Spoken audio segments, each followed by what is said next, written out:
How badly can a negative candidate interaction affect our future hiring efforts? The simple answer is a ton. A bad hiring or interview process, interview experience is the number one reason people say thanks, but no thanks. In this environment, there are more jobs than people.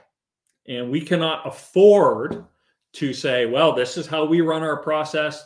If you can't accommodate us, tough, because we will run out of people. We'll run out of people to come and we'll end up hiring someone because they're the best of the worst. And as you know, that's not the right way to grow your business. So providing a perfect hiring process that is, we're using the correct process. It's consistent. We're communicating and we're being considerate. Using those elements will get people excited and say, man, if this is how they run their hiring practice, how do they run their business? Right? These are real people. But on the flip side, if you give someone a negative experience, your reputation is your biggest recruiting tool. And if someone has a bad experience with your company in the interview process, they are 3 times more likely to never, ever reapply to your company. And they're also more likely to tell everyone they know, yeah, I wouldn't apply there. They didn't treat me very well.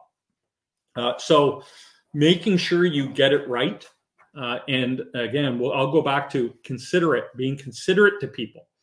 And even if they say, you know what, thank you for your time. I don't think this is going to be the best job for me, but man, I really like how you've treated me, and I might know someone that I would love to recommend to you. I can tell you out of experience, I've had people where I've said, yeah, this isn't a good fit. You're not the person for the job. And because of our interactions have been considerate and professional, and they'll say, yeah, I agree with you, Corey, but I think I have someone who would be perfect. And then they refer people to me because I take the time to listen and understand, and I'm honest with them, and I have consideration for where they are and what's going on in their world. What do we have next, Matt?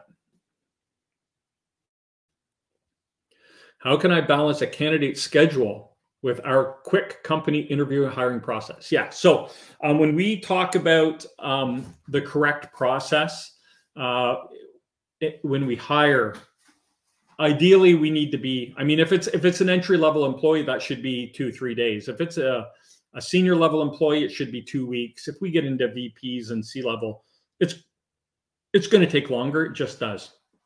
But this is where the communication part of your hiring process becomes important.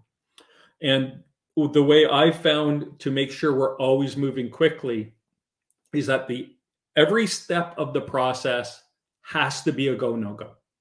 So if you do a pre-screen and they're a no, tell them they're a no and explain to them why.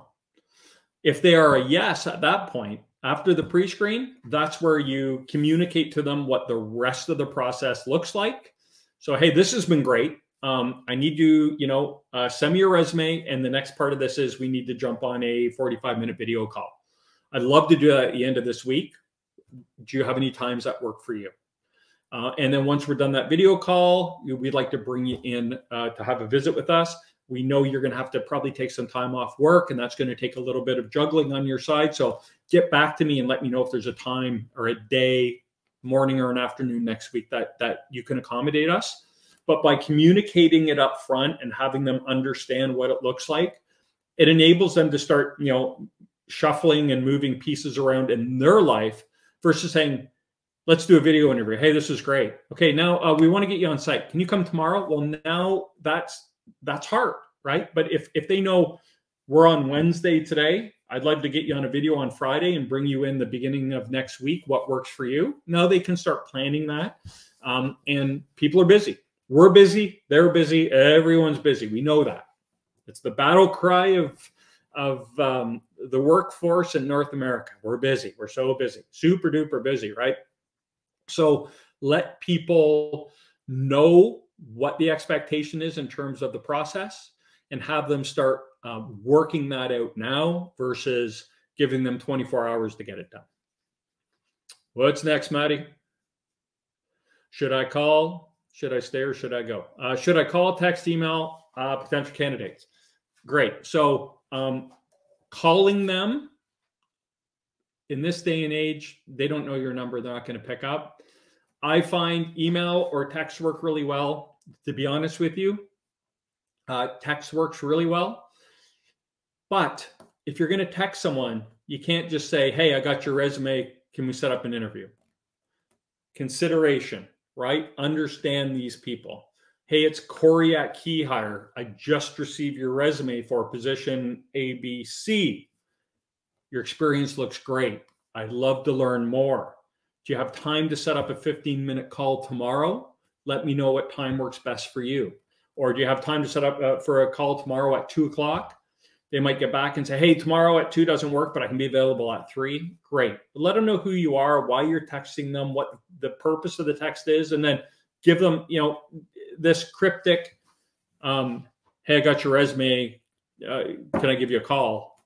That's not enough. They're probably going to say, I have no idea who this is, and they're going to silence that message. So if you are going to text, I find it very effective. I don't think it's too informal. It's the way people communicate. I find it the easiest way for them to get information without it maybe being seen by someone else. Because if you send it to a work email, sometimes people get a little screwy about that. If you call them, we never know where they are, or who they're with, or if they're even going to pick up. And if you send it to a personal email, the biggest thing I'll get a response like 3 days later saying, hey, I never even checked this email anymore. Can you call me or text me or whatever? Text, we know they're going to see, right? The open rate on a text is higher than any other way to communicate. So I think that's it. I don't think we have any more. So I want to thank everyone for tuning in. Please check us out. We have our new podcast that we post every other Wednesday when we don't do the live stream. We have the podcast that goes out. We have our YouTube station where you can go and check out all this content, all the videos that we do, all the live streams we do. We have our LinkedIn page where you can stay up to date with all the information we're pumping out there. We'd love for you to follow that page. There it is. And we have a free resource for you there too. So you can schedule a consultation with us. If you just want to pick our brain about your particular hiring process, or if you're not having the success you desire, maybe we can give you some pointers, help you design a process that will give you the advantage over your competition. So until next week, thanks for tuning in to the KeyHire Show for small business. We appreciate your time, and we'll talk to you in a few weeks.